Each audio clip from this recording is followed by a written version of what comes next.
There are moments when silence becomes louder than grief.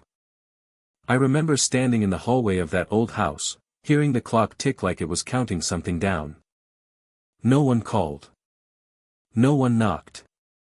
That was the first day I realized I was truly alone. My parents died 3 months apart. First my mother, then my father, like he just didn't see a reason to stay behind anymore. People like to say it was age, or heartbreak, or God's timing. I say it was exhaustion. They worked themselves into the ground for 50 years and didn't leave much behind except a tired old house and a son who wasn't sure where he belonged anymore. The house sat on the edge of town, just outside Spokane, Washington. White once, now more of a dirty gray. The porch sagged in the middle like an old man's back. The roof leaked when it rained hard, and the furnace coughed like it was on its last breath. It had character, people said. What it really had was debt. I was 51 when I buried my father. Too old to be starting over, too young to give up. That's a dangerous place to be. The day after the funeral, I sat at the kitchen table with a stack of envelopes. Mortgage notices. Medical bills. Utility shut-off warnings. My mother had always handled the paperwork, and my father had trusted her with it. Now it was all mine, and none of it was good. I did the math 3 times. Same answer every time. I owed more than I had. A lot more. People in town knew me, but not in a way that helped. I was that quiet guy.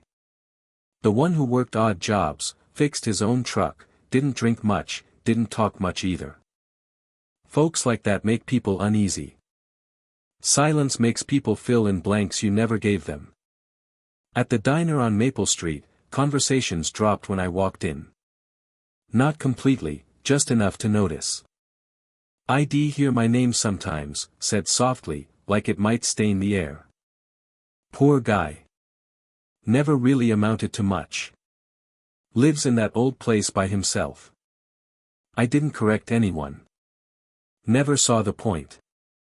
Words are cheap. Pain isn't. I took whatever work I could find. Roofing in the summer.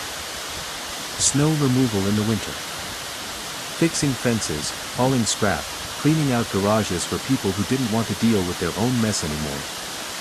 Cash jobs, mostly. No benefits, no security, but it kept the lights on most months. Most nights I came home so tired I didn't bother turning on more than one lamp. I'd eat standing up, then sit on the edge of the bed and stare at the floor until sleep took me. Grief has weight. You carry it in your shoulders, your jaw, your breath. There were days I thought about selling the house. Plenty of days. But every time I walked through it, I heard my father's boots on the hardwood. Smelled my mother's coffee. Letting go felt like another death, and I'd already had enough of those. The bank didn't care about memories. They sent a man out one afternoon. Clean jacket. Polite smile. Clipboard tucked under his arm like a shield. "I'm here to assess the property," he said. I nodded and stepped aside. Watched him walk through rooms he didn't understand, writing numbers that would decide whether I stayed or went. When he left, he shook my hand and told me someone would be in touch. They always say that. Winter hit hard that year. The kind of cold that creeps into your bones and stays there. I burned wood to save on heating costs, chopping it myself behind the shed until my hands split and bled. I wrapped them in tape and kept going. One night, the power went out. Storm knocked a line down. I sat in the dark by the fireplace, listening to the wind tear through the trees, and for the first time, I let myself ask the question I'd been avoiding. What if this is it? Not in a dramatic way. Just the quiet kind. What if this is as far as I go? What if I die in this house like my parents did, broke, forgotten, talked about only in past tense? The thought scared me more than losing the house. So I worked harder. I started getting up before dawn, driving 40 minutes out to job sites no one else wanted. I took on things I probably shouldn't have alone, heavy lifts, dangerous repairs.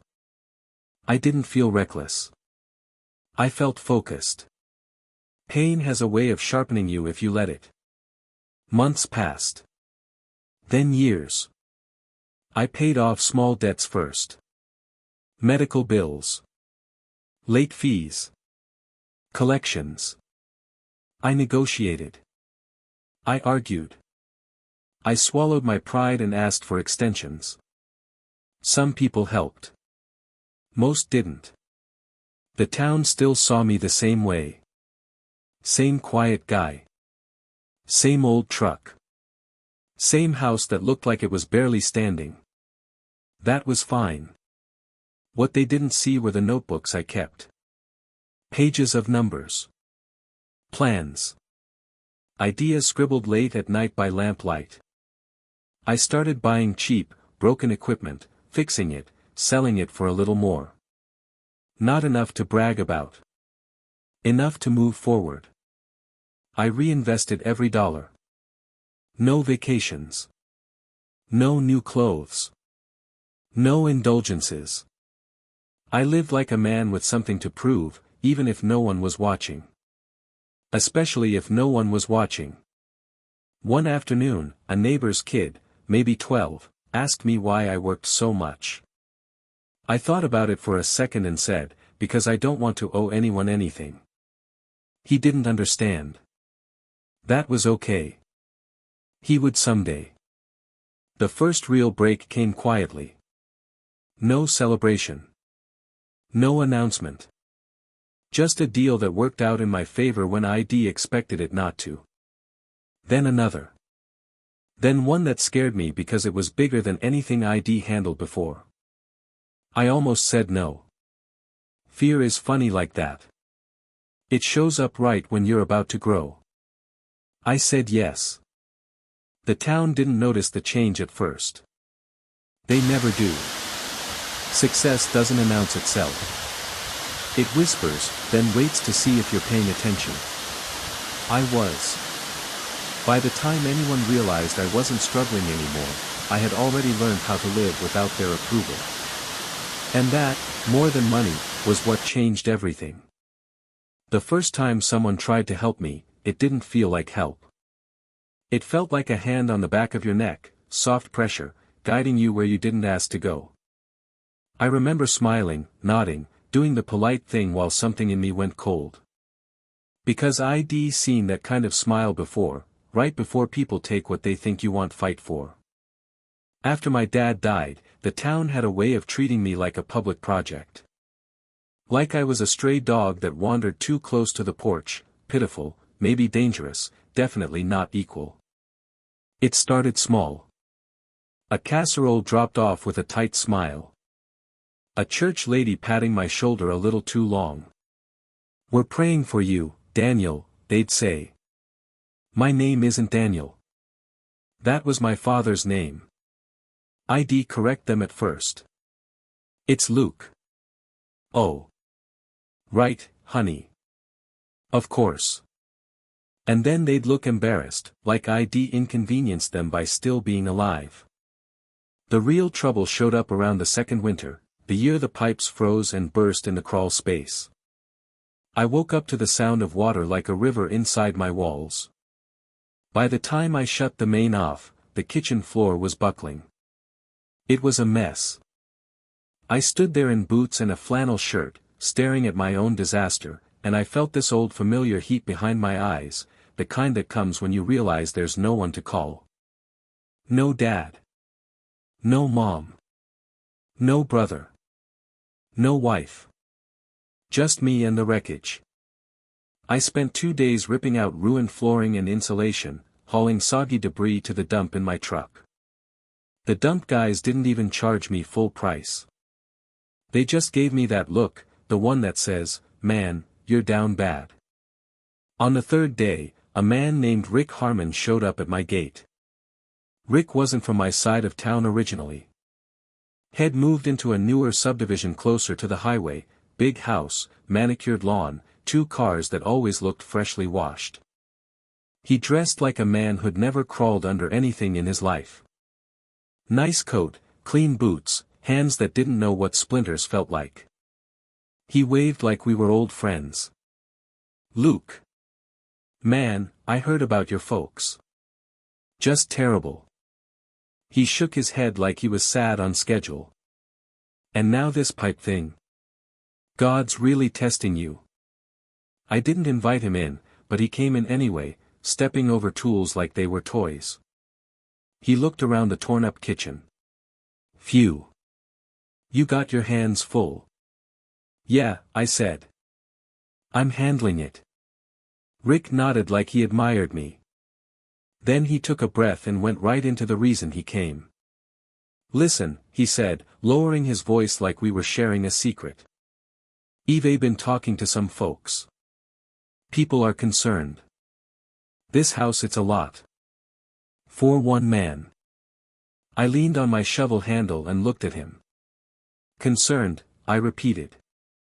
"Yeah," he said quickly. "You know how it is. Folks don't want to see you drown. And Eve got a solution that could take a big weight off your shoulders." I didn't like the phrase "Eve got a solution." It sounded like a salesman at your worst moment. He pulled a folder out of his coat. "Papers inside. Clean. Prepared.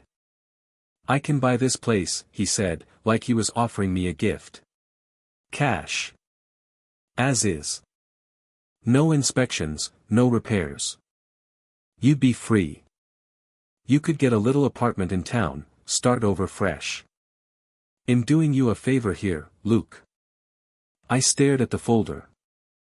"How much?" I asked. He named a number that made my stomach twist. Not because it was huge. Because it was insulting. The land alone was worth more than that. Even the house, half-rotten as it was, had value. But Rick spoke like he was saving me from myself. "That's generous given the condition," he added, like he'd just handed me a winning lottery ticket. I took the folder, opened it, flipped through. There it was. A contract already filled out. My name typed in. The legal description of the property. A signature line waiting for me like a trap. I looked up at him. "You already had this drawn up," I said. Rick smiled. "Just being proactive." Proactive. That's what people call predatory when they don't want to admit it. I handed the folder back. "I'm not selling," I said. His smile flickered. A quick flash of irritation. Then the mask returned. "Luke," he said, soft as syrup, "be realistic. You're in debt. You're alone. You're not exactly in a position to negotiate. This isn't pride time. This is survival time." That right there, the way he said it, lit something in me. I'd been talked down to before. Bosses. Teachers. A couple girlfriends in my younger days who liked the feeling of being the strong one in the relationship. But this was different. This was a man standing in my parents' house, telling me my life was small enough to be purchased at a discount. I stepped closer, not threatening, just present. "Rick," I said, "I'm going to say this once. You don't come out here again trying to buy my grief." His eyes narrowed. "Grief? This is business." "No," I said. "This is you thinking I'm weak." Rick's jaw tightened. He glanced around, as if measuring the place again. "You're making a mistake," he said finally. "People in this town, they don't forget. You keep living out here like a ghost, you're going to end up exactly like your parents. Dead in a broken house. No one will even know until the mail piles up." He said it like he was doing me the courtesy of honesty. I held his gaze. "Then that'll be my choice." Rick's smile came back, colder this time. "All right," he said. "I tried. Don't say no one offered." He walked out, boots crunching over gravel, and I watched him drive away in that clean SUV. When his taillights disappeared, I realized my hands were shaking. Not from fear. From the kind of anger that wakes you up. That night I sat at the kitchen table, the same table where my mother used to roll pie crust, except now it was pushed against a wall because the floor was torn up. I opened my notebook and wrote down a simple sentence. Never let desperation pick your price. The next morning, I went to work like a man possessed. Not in a wild way. In a steady way. I fixed the pipes. Replaced the ruined floor with salvage planks I bought cheap from a demolition guy. Patched the drywall. Learned how to do things I'd never bothered learning because my dad always handled them. Every time my back ached, I thought of Rick's contract sitting in his folder, waiting for me to sign away my life. And I kept going. By spring, I'd done enough odd jobs that I could pay down a chunk of the debt. Not much, but enough to breathe. I started getting a reputation, not the sad lonely guy reputation. The other one. The one that matters. The guy who shows up. I'd be on a roof at 6 a.m. With a tool belt, or under someone's porch fixing supports, or driving my truck with a trailer full of junk nobody else wanted to haul. I didn't talk much. I just worked. One afternoon, an older contractor named Stan Keller called me. You the guy that fixed Earl's fence in one day? He asked. Yeah, I said. You looking for steady work? That word, steady, felt like a door cracking open. What kind? I asked. Stan laughed. Hard. Dirty. Honest. Pays decent. You don't whine, do you? I don't whine, I said. Good. Be at my shop at 6 tomorrow. Bring gloves. That job was my first real foothold. Stan did property maintenance for landlords and small commercial buildings, roof repairs, cleanup, minor remodels. The stuff people needed done but didn't want to do. He had a crew of younger guys who came and went, but he liked me because I was consistent. And because I didn't show up hungover. For 6 months, I worked under Stan, learning, watching, saving. I saw how he priced jobs. How he kept customers. How he handled suppliers. How he negotiated without raising his voice. And I saw something else, too. Landlords and business owners didn't mind paying for competence. They minded paying for drama. So I became the opposite of drama. I started taking small jobs on the side. Not stealing from Stan, never that. Jobs he didn't want. Too small, too inconvenient. A door replacement. A shed repair. A gutter job. I'd work my regular day, then do my own job at night with a headlamp. Money started stacking in a way it never had before. Not big piles. Just steady bricks. Then, in late summer, I got a call that changed everything. A woman named Marisol who ran a little laundromat in town. Place called Suds and Sunshine. It had been there forever, tucked between a payday loan office and a thrift store. My dryer vent caught fire, she said. The fire department put it out fast but I need repairs. And the guy my landlord sent never showed. I asked where she got my number. Stan Keller, she said. He said you're the one who actually finishes jobs. I drove down there after work and took a look. The damage wasn't catastrophic, but it was serious enough to scare her. Charred ducting. Melted plastic. Smoke stains near the ceiling. I gave her a price that was fair, fair to her, fair to me. She agreed on the spot. I worked through the night. Replaced the ducting, cleaned the area, installed proper venting, sealed everything. By sunrise, the place was safe again. Marisol handed me a check and said, "You saved my business." I shook my head. I just did the work. She smiled. No. You showed up. That phrase followed me. You showed up. A week later, Marisol called again. My landlord's raising rent. He says repairs like that are risk. He wants me out. I felt that familiar heat rise, people using someone's vulnerability to squeeze them. What's his name? I asked. She told me. And when she did, I paused. Because it was Rick Harmon. Of course it was. Rick wasn't just a guy with a nice house. Rick was connected. He owned properties through LLCs, moved money around, bought low, rented high, squeezed small businesses until they broke, then replaced them with something that paid better. And had come to my house with a contract already written.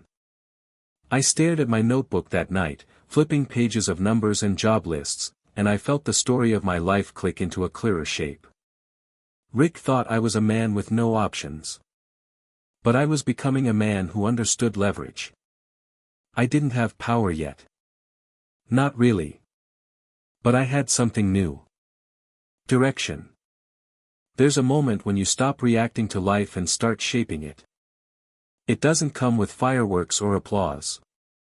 It comes quietly, usually after you've been underestimated one too many times. That's when I stopped trying to survive and started planning to win. Rick Harmon didn't know my name when he bought properties. Not really. To him, people were line items, tenants, sellers, small operators that existed to be leveraged. I'd seen men like him before. They never get their hands dirty, but they're always counting on yours to slip. When Marisol told me Rick was her landlord, something settled in my chest. Not anger exactly. Resolve. I didn't tell her what I knew about him. I just asked questions. How long Shed had the business? What the rent was? Whether she owned the machines? Whether she had a lease or was month to month? She looked at me like no one had ever asked her those things before. You're not a lawyer, she said. No, I replied. I'm just curious. That night, I pulled out every notebook I'd filled over the years. Numbers. Jobs. Contacts. I laid them across the kitchen table like puzzle pieces. I wasn't rich. Not even close. But I wasn't desperate anymore either. And desperation is what men like Rick smell. I started small. I registered a basic business name, nothing fancy. Just my last name and property services. I opened a separate bank account. Clean. Organized. I started tracking everything properly. Expenses. Income. Taxes. No shortcuts. I didn't want to be clever. I wanted to be solid. Work picked up fast once people realized I didn't disappear mid-job. A small grocery store hired me to handle regular maintenance. Then a storage facility. Then a church that needed repairs but didn't have a big budget. I charged fair rates and showed up early. I learned when to say no, too. Bad jobs cost more than they pay. Stan noticed. You're building something, he said one afternoon, watching me load materials. Careful. Success attracts attention. I know, I said. He smiled. Good. The first time Rick crossed my path again was at the county permit office. I was there filing paperwork for a small remodel job. He walked in with that same confident stride, talking loud enough for people to hear. He saw me. Recognition took a second. Then the smile. Well, it'll be damned, he said. Still clinging to that old place, huh? I met his eyes.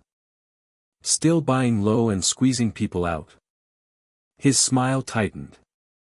Business is business. So is mine, I replied. He laughed like I'd told a joke. But I saw it, just for a moment, the calculation behind his eyes. He didn't see me as a threat. Yet. A few weeks later, Marisol called me crying. Rick had sent formal notice. Rent increase effective immediately. Retroactive fees for unauthorized repairs. Unauthorized, she said bitterly. He never answers calls. I told her to breathe. Told her not to sign anything. Then I did something I'd never done before. I called Rick. He answered on the third ring. Rick Harmon. This is Luke, I said. From the house off Old Mill Road. A pause. Ah. You. I hear you're pushing Marisol out. He chuckled. She's a liability. Fire damage, outdated machines, low margins. Eve got a national chain interested. She pays on time, I said. And she keeps the place clean. That doesn't make money, he replied. I took a breath. What if I bought the building? He laughed. Out loud. You. He said. You can't afford that property. I didn't say I'd buy it outright, I said. I said I'm interested. There was another pause. Longer this time. Make an offer, he said, amused. I did. Low. Lower than market. Lower than he expected. He scoffed. That's insulting. Then counter, I said. Silence. Rick liked control. Negotiation meant acknowledging the other side existed. I'll think about it, he said finally. Do that, I replied. But don't raise her rent again while you do. He hung up. I didn't expect him to agree. That wasn't the point. The point was planting a flag. Over the next 6 months, I worked like a man with a clock ticking. Took on bigger contracts. Partnered with a small electrical outfit. Learned to manage crews.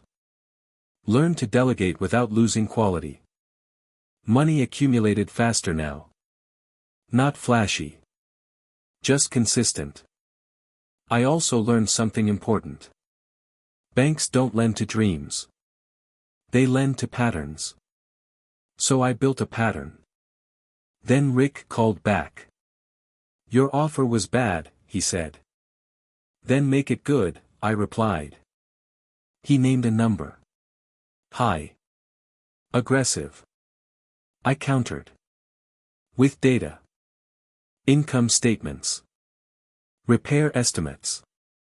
Comparable sales. I'd done my homework. By the end of the call, his tone had changed. You've been busy, he said. So have you, I replied. We settled on terms that surprised both of us. Owner financing. Reasonable interest. A long-term play. When the paperwork was signed, Marisol hugged me so hard I almost lost my breath. You didn't have to do this, she said. Yes, I said quietly. I did. Owning that little building changed everything. Not because it made me rich, but because it taught me how power actually works. Rick stopped smiling at me after that. He started watching. A year later, the bank called. Not to threaten. To offer. They'd reviewed my accounts. My history. My consistency. Have you considered expanding? The loan officer asked. I looked around my house, the old one. Fixed up now. Solid. Still simple. Yes, I said. I have. The next property I bought wasn't glamorous. A tired duplex with bad tenants and worse management. I cleaned it up. Set clear rules. Fair rent. Repairs done right. People stayed. Word spread. By the time Rick realized what was happening, it was too late. I wasn't competing with him head-on. I was filling gaps he ignored. Supporting people he exploited. Building loyalty where he built fear. One afternoon, years later, I saw him again at the diner on Maple Street. He looked older. Tired. Still sharp, but brittle. He nodded at me. No smile. "You did all right," he said. "I did the work," I replied. He stared into his coffee. "You know, I could have helped you back then. I thought of that contract. That folder. That day in my kitchen. You tried to buy me," I said. "That's not help." He didn't argue. When he left, the waitress leaned over and said, "Didn't know you knew him." "I know his type," I said. She smiled. "You're different." Maybe. I still lived simply. Same house. Same truck, just better maintained. I didn't need to look successful. I needed to be useful. I helped quietly. Paid for repairs anonymously. Lowered rent when times were hard. Fixed things before they broke. People still didn't talk about me much. That was fine. Because when they did, it wasn't with pity anymore. It was with respect. People think success changes you overnight. Truth is, it changes how others treat you long before it changes how you feel inside. One day you're invisible. The next, people remember your name. But inside, you're still the same man who learned to survive when no one was watching. By the time my early 50s rolled into my mid-50s, I was financially comfortable. Not rich in the way people imagine, no boats, no vacations posted online, but secure. The kind of security that lets you sleep through the night without your mind racing numbers until dawn. The funny thing was, the more stable my life became, the quieter I got. I didn't move. Didn't upgrade the house beyond what made sense. Didn't trade the truck unless repairs cost more than replacement. I wore the same work jackets, just cleaner. Ate at the same diner. Paid cash when I could. That confused people. In small towns, success is supposed to announce itself. New car. Bigger house. Louder opinions. When it doesn't, folks start inventing explanations. He must be hiding something. He got lucky. Probably got money from somewhere. They couldn't accept the simplest answer, that a man worked, failed, learned, and kept going. The first time someone asked me outright how much I was worth, I almost laughed. We were standing outside the hardware store. A guy I barely knew, leaning against his pickup, arms crossed. "So," he said casually, "you doing pretty good these days, huh?" "I'm doing fine," I said. "No, I mean good. I looked at him. "Why?" He shrugged. "Just curious." That word again. Curious. People get curious when they want something. I smiled politely. "Enough." He frowned. "Enough what?" "Enough to mind my business," I said, and walked away.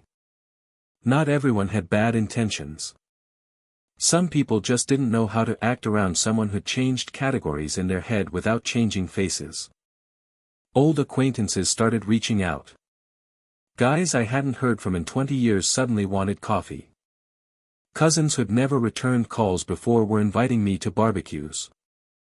I declined most of it. Not out of bitterness. Out of clarity. You learn, eventually, that access is valuable. And you don't owe it to people who only show up when they think there's something to gain. The hardest test came from family. A distant uncle I hadn't seen since my father's funeral called one evening. Said he was in a bind.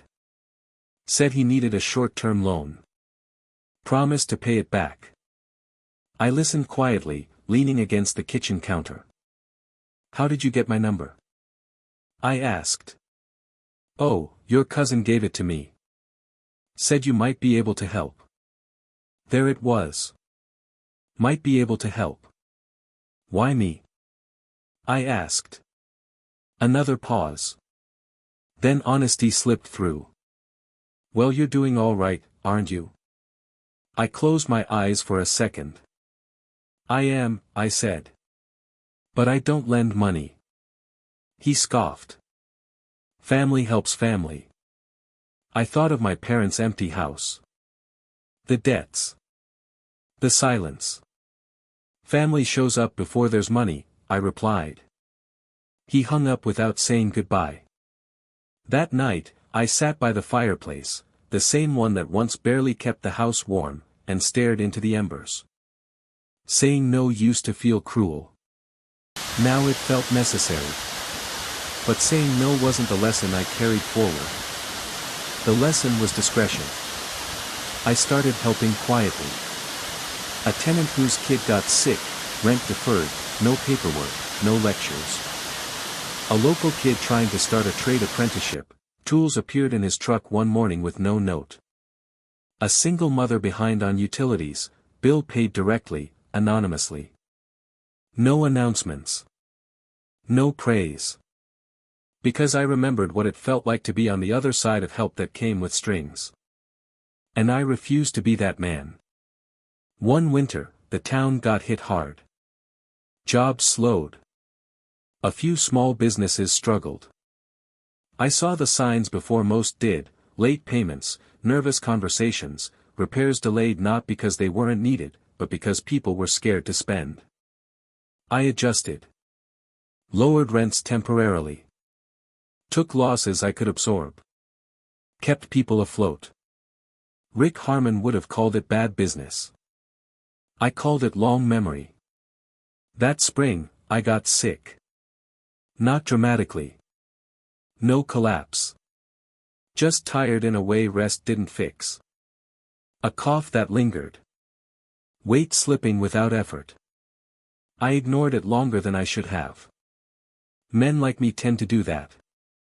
Finally, a woman who rented one of my units, retired nurse, looked at me one day and said, "You don't look right." I laughed it off. She didn't. "Promise me you'll see a doctor," she said. I did. The diagnosis wasn't a death sentence, but it wasn't nothing either. Something that required treatment, monitoring, patience. It forced me to slow down. For the first time in decades, I wasn't defined by what I could physically push through. That scared me more than the illness. I delegated more. Trusted others. Let systems carry what my body couldn't for a while. And I learned something unexpected. Everything ID built didn't fall apart when I stepped back. It held. That was when it hit me. ID stopped building a survival plan and started building a legacy without ever intending to. During recovery, I spent more time thinking. Less doing. I thought about my parents. About how hard they worked and how little margin they had. About how quickly life can strip you down to essentials. I also thought about the town. How it had judged me. Forgotten me. Rewritten me. And how none of that mattered anymore. One afternoon, sitting on the porch with a cup of coffee, a neighbor I barely knew walked by and waved. "You're the guy who owns that laundromat, right?" he asked. "One of them," I said. "My sister works there. Says you're a good landlord." I nodded. Didn't know what to say. He hesitated. "That's rare, you know." After he walked on, I sat there for a long time. ID spent years proving people wrong without realizing I was also proving something right. That strength doesn't have to be loud. That success doesn't have to shine. That respect lasts longer than fear. By the time my health stabilized, I was wealthier than ID ever planned to be. But wealth had stopped being the point. The point was this. I wasn't invisible anymore, but I didn't need to be seen. I knew who I was. And that was enough. There's a strange peace that comes when you stop trying to prove your worth. Not because the world finally agrees with you, but because you no longer need it to. I found that peace later than most. But when it came, it stayed.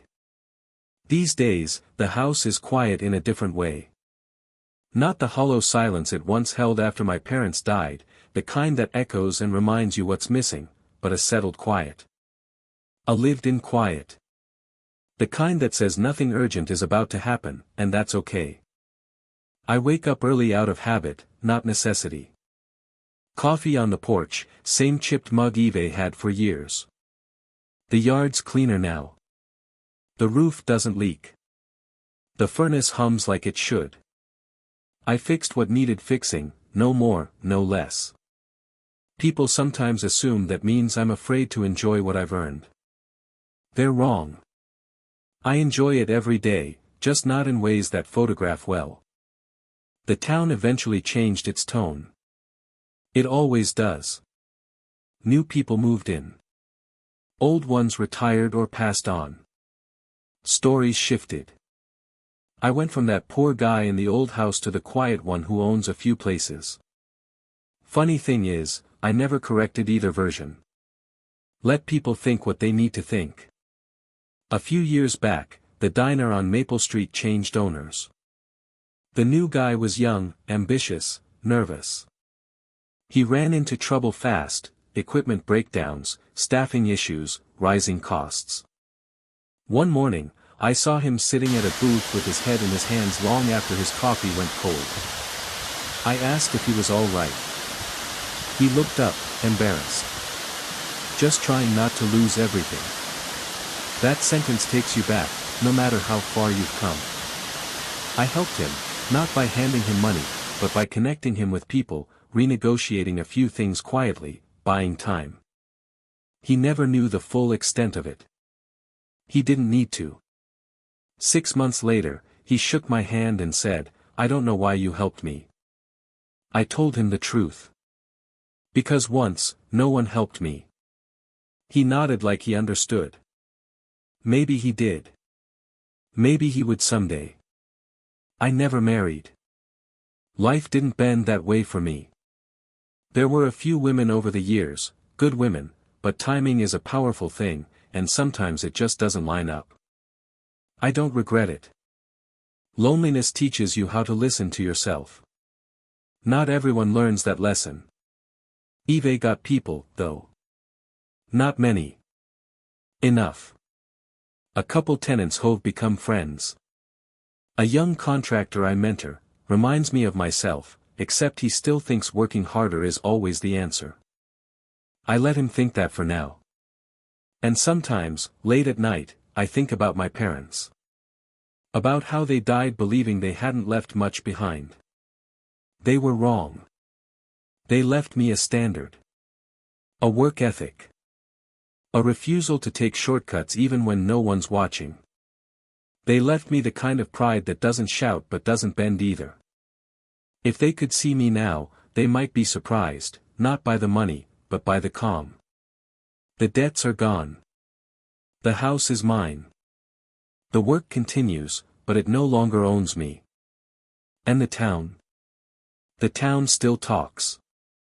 But now, when my name comes up, it's different. He's quiet. He keeps to himself.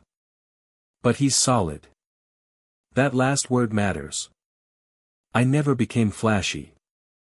Never chased status. Never tried to belong. I built something slower, stronger, and harder to take away. And I know, deep in my bones, that everything I have cost me something real. Pain. Loss. Long nights. Doubt. Nothing was handed to me. That's why I value it. That's why I protect it. And that's why, when I help, I do it without needing thanks. Because the greatest freedom a man can earn is knowing he doesn't owe the world an explanation anymore.